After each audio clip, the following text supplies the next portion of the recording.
Hello, YouTube sphere. Let me adjust my camera a little bit. We're gonna get started here. Get the Facebook going first.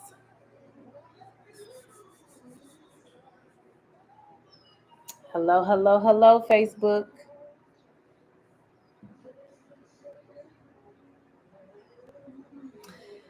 I had to start off with a smile, of course. It is Real Estate Tuesday, people, and I am here to educate you on a few things, talking to the homeowners. But if you're a first-time home buyer, this can relate to you as well.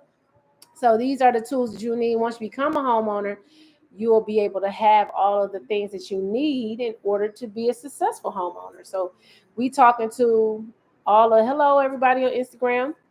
So my name is Toria Howard. If you don't know who I am, I'm a educator. I'm a real estate professional here out of the beautiful city of Detroit and the surrounding areas. And I come to you every week giving you tips, tricks, and all of the things you need to know to be a successful first-time home buyer or a homeowner, or if you try to sell your home, whatever the case may be, investor. I cover multiple ranges of topics. So usually I come in at either doing 12 or 7, but I had to come in a little bit earlier. So, because I want to make sure I catch up with Trapping Tuesday today, because I do watch the stock market and learning more and more about that. So I watched Trapping Tuesday with Wall Street Trapper. Shout out to Wall Street Trapper. And I became passionate about financial literacy and home ownership after the loss that I suffered with my own home. I bought a home back in 2010 in Memphis, and it was 4-bedroom, 2.5 bath house, and I didn't have the financial literacy to maintain it. I did all of the things I was supposed to do beforehand, but once I got in there, I became a sitting duck. I did not properly plan and prepare for home ownership. So I ended up having to sell my house for a short sale. Short sale basically is like I had to sell my house without a profit. And because I got behind maintenance, it would need a lot of maintenance and different things. And I did not have a savings plan for it or anything like that. So I gave up the blessing that God gave me. And then if I was financially literate enough, I would have figured it out, because a year later, after I sold my home, pandemic hit, my house. I bought my house for $150,000 in 2010. By the time 2020 had hit and the pandemic hit, it was like 220. By the time 2021 came around, it crept up to 275. 2022, it crept up to 300. Now it's almost worth 400,000. So if I would have known the things that I know now, I would have been able to because I came back to my hometown, I would have been able to sell my house for a huge profit. But that nonetheless, this is why I'm here, because I don't want your story, my story, to be your story. So I'm here to educate you. So let's talk about appreciation homeowners. I think a lot of people don't understand what appreciation is. And that's one of the things that I messed up on when I became a homeowner.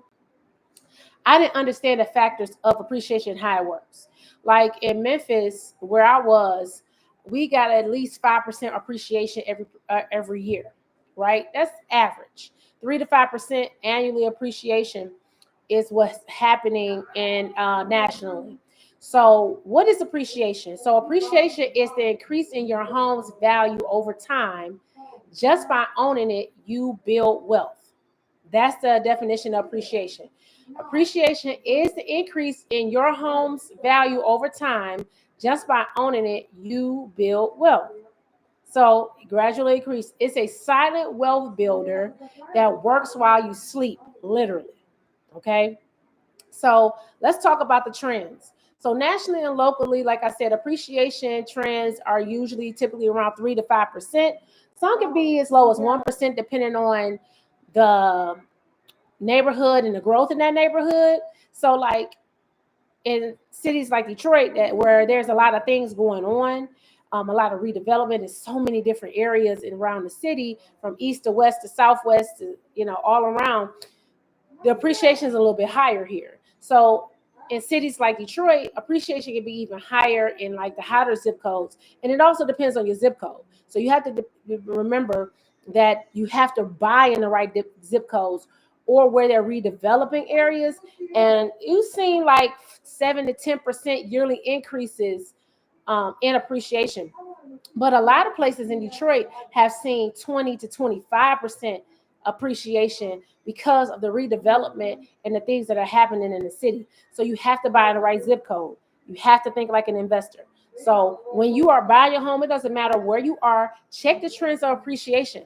How much percentage change is happening over the year on year change you're looking for. So for example, if you bought a house in 2020, right, it was 100,000. So 2025 value at a 5% annual appreciation, 100K went to 105K, which goes to 110K, which goes to 116K, which can go to 122K, and by 2025 it's at 128K. So that's what you're talking about, 5% year on year average returns. That's 5%. It's moving up 5% every single year. So that's a total of 28,000 in equity gain in 5 years without lifting a finger. And let's not even talk about, if you make improvements. So the next thing you want to, the next thing that you want to be talking about is how neighborhood growth increases your wealth, right? So, so how neighborhood growth increases your wealth. So you always want to buy where there's always something moving and going and grooving and doing something. Something is happening. Parks are being there, government buildings, restaurants are coming, businesses are coming, all different types of things. So you want to make sure that you're moving to where it has new developments, businesses, schools, parks in your area. That equals higher home values. Gentrified neighborhoods or communities with revitalization programs equal major appreciation opportunities. So those of you running away from the hood, especially here in Detroit, a lot of people are not running away. They're going right to it because the prices are right at the moment and the appreciation is about to skyrocket. Especially here, you still have a lot of dilapidated homes here in Detroit. So you could get a home on a good block and that needs some work and put some sweat equity in there. And there's programs out there for you to be able to purchase your home and also fix it up and renovate it. So you have the FHA 203K loan that you can do that with. So it'll be wrapped into your loan. But if you buy a house for 70,000 and the after repair value is 200,000, you have to put 50,000 in there. It's 120 in. You still have equity already built in. That's the greatest part about that. So, for example, in a Detroit neighborhood near Midtown, okay, which is like close to the downtown area, home values rose from 75,000 to 130,000 in 4 years after new retail and housing investments had came. So that if you do the math, that is almost double, $60,000 worth of equity that grew in that neighborhood within 4 years. So you always want to buy where it's redeveloping. So the third thing is how to maximize appreciation. So what do you do with this? So buy below market value. That's the whole point. Distressed or undervalued homes. Might be able to get a tax, lien or foreclosure or something in a great neighborhood. That'll help you be able to have added in equity and appreciation will follow because the neighborhood is growing. So make smart upgrades, boost equity and speed up appreciation by making smart upgrades. The kitchen, the bathrooms, basements, because we have our flex spaces or extra, dens and stuff like that. We have basements here in Detroit. So if you finish your basement, that's a huge added value to the home. So, you can grow your value depending on how much you want to finish your basement, from 5,000 to all the way to 50,000, depending on what you're doing in your basement, can add value to your home. A kitchen can add $30,000 to $70,000 worth of equity to your home. A bathroom can add like 30 to 50,000 worth of equity to your home. And on a smaller scale, we talk about the kitchen. If you talking about appreciation, you can force your appreciation by doing these upgrades. The kitchen, everybody loves a good kitchen. It doesn't matter if you cook or not. Everybody loves a good kitchen. So you have to make sure that you are doing, having it. People like it light and bright and all of those things. The backslashes, the countertops, the appliances, the outlets, and the islands. People like all those things. So make sure that you are doing the small, simple tweaks. If you're going to move in a few years, just start doing one thing at a time. You don't have to do everything at once. Focus on one room at a time. The kitchen, the bathroom, and like spare areas like basements and flex spaces, especially the master bathroom. People love a great master bathroom. Like they got the kids, and they be like, kids bathroom, whatever.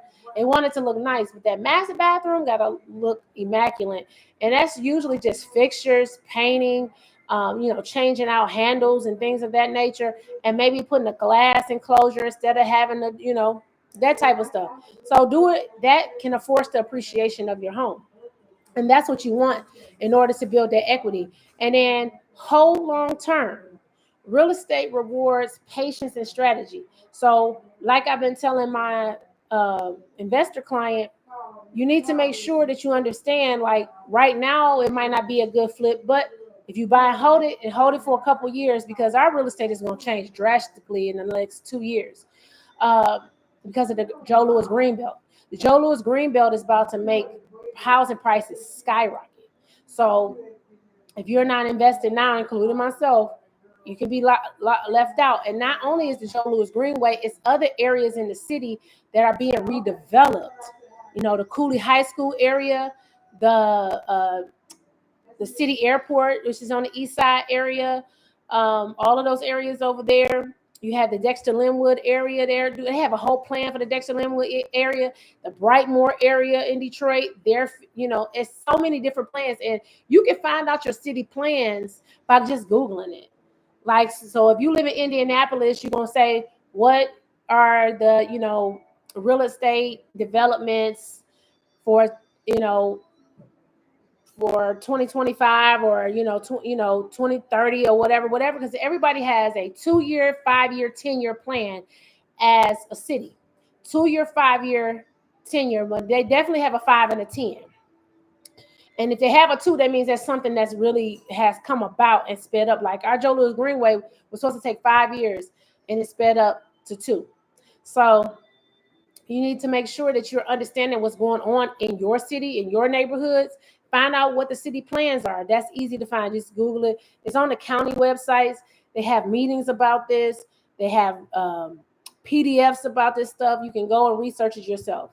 So the fourth thing is, why does this matter to your financial future? Why is appreciation important? So appreciation equals equity, which equals power. So what you can do with your equity, you can get a equity home line of credit, which is separate from your. It's not a refinance, because a refinance starts your terms over, but a home equity line of credit just borrows from your equity, and you go and you invest in something else. You might want to use it to invest in your children's college fund. You want to invest in a business, invest in the stock market, invest in something that's going to give you a return. That's the only thing that you're using your equity for.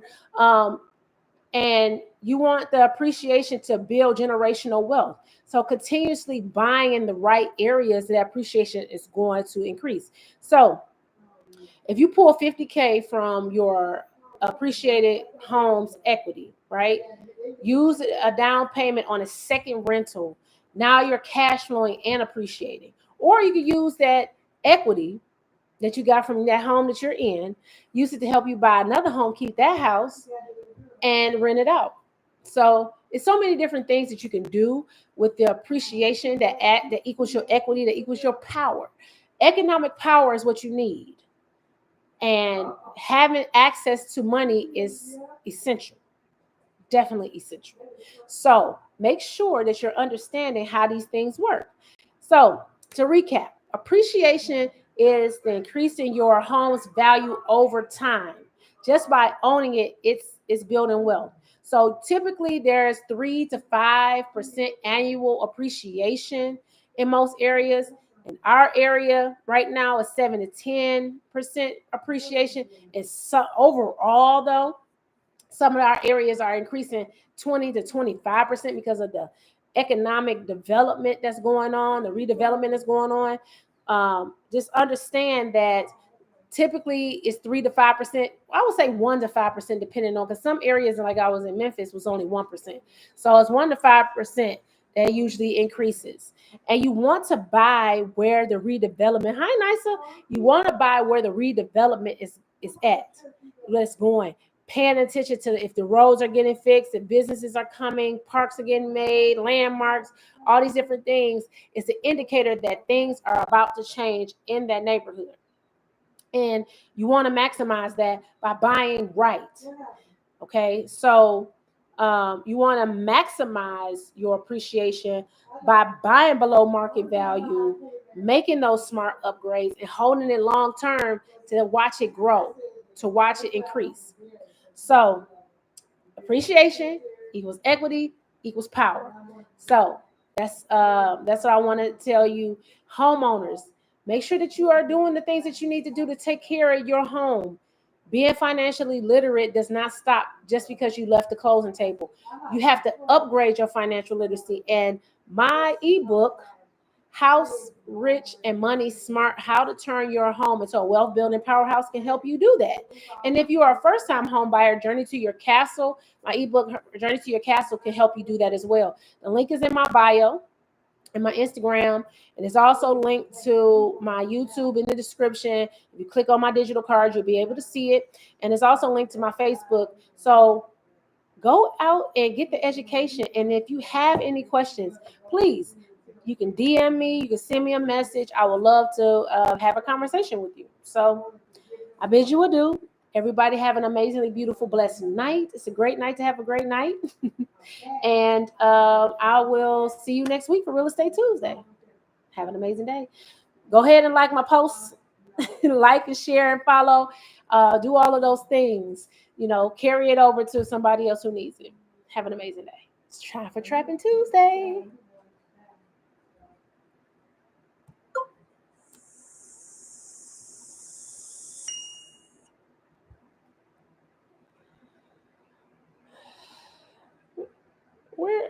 What?